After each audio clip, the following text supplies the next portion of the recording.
Hi guys, welcome back to my channel. So today I'm going to be showing you guys how I use this $20 softbox from Amazon to get these photos right here. A few months back I showed you guys a much simpler setup. That video will be in the description box. So here is the softbox itself. As you can see, it is pretty small. My hand fits in there barely. It's $20.99, and as you can see, that hole at the top, that is for you to be able to angle your camera down. You see it right there, and it is by Slow Dolphin. That is the brand. Okay, so it comes with a product list and instructions, and it also comes with 6 backdrops, like backgrounds, and I wasn't a fan of any of these backgrounds, y'all. I'm just gonna be honest. You can probably see from how I'm looking at them that it's just not my speed. They were very see-through. As you can see, previously I did construction paper, and that's what I really highly recommend because these are really thin. Some of them worked. Like, I tried the yellow to start off with just because I wanted to test out how thick it was and if it was going to be see-through on camera, and it did not work. You guys will see later on in the video how it turned out.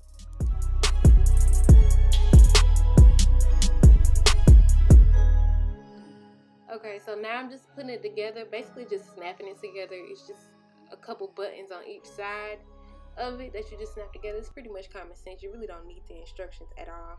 And this is just me showing y'all how small it is again.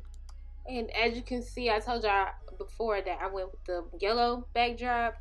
So you just hook it on to the back of the softbox like that. It's really simple, and you just push it down.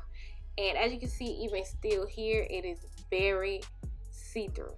But I still went ahead and tested it out just because I wanted to. I wanted to see how it would react in the light, so you guys will see later. Okay, and this is me lighting it up for y'all, and I actually did it wrong. You're supposed to, you guys will see me do it right later on, but the light wasn't fully on. It was just one side on because I didn't have the other side plugged in. But this is how it looks. As you guys can see what I was talking about with the yellow. I just tried to put one of my products in just to see how it looked. That's the overhead shot where you can go above it and take your pictures down below.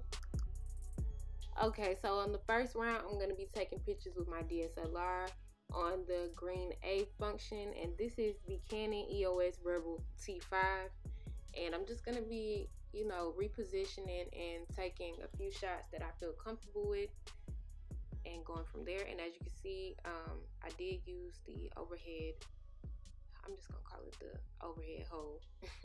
And that's me showing you guys a couple of the shots that I got. I was not happy with the yellow background at all, y'all, so we're gonna go ahead and switch gears. I will show you guys the shots that I got from the yellow background. I didn't even decide to edit them. That's how unhappy I was with them. So I mean, it just washed out my products completely. So I would definitely, this is me showing you guys how it looked on the phone. As you can see, it just looked washed out. It wasn't showing the color properly. It was just a mess. So yeah, I did want to just show y'all just for reference what was going on, but I did not decide to keep these photos whatsoever. So let's just keep it pushing.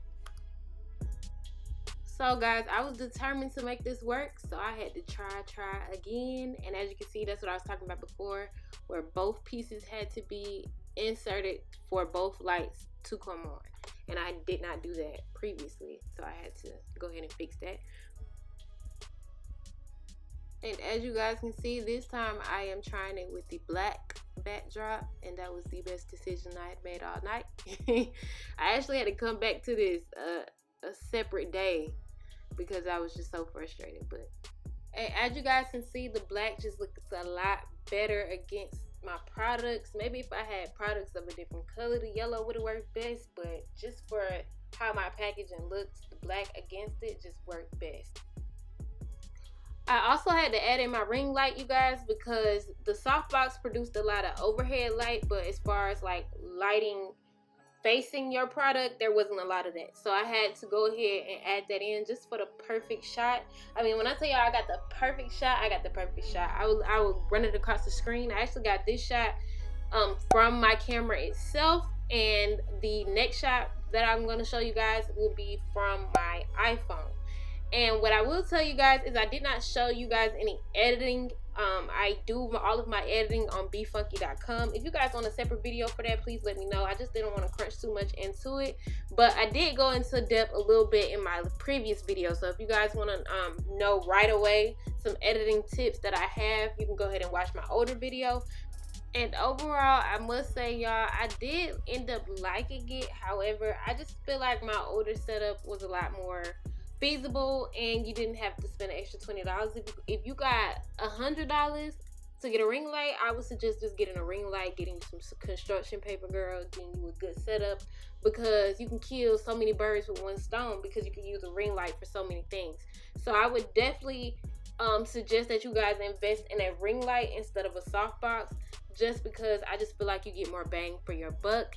And like I said, y'all, please subscribe and give this video a thumbs up, and I'll see you guys in my next video. Bye.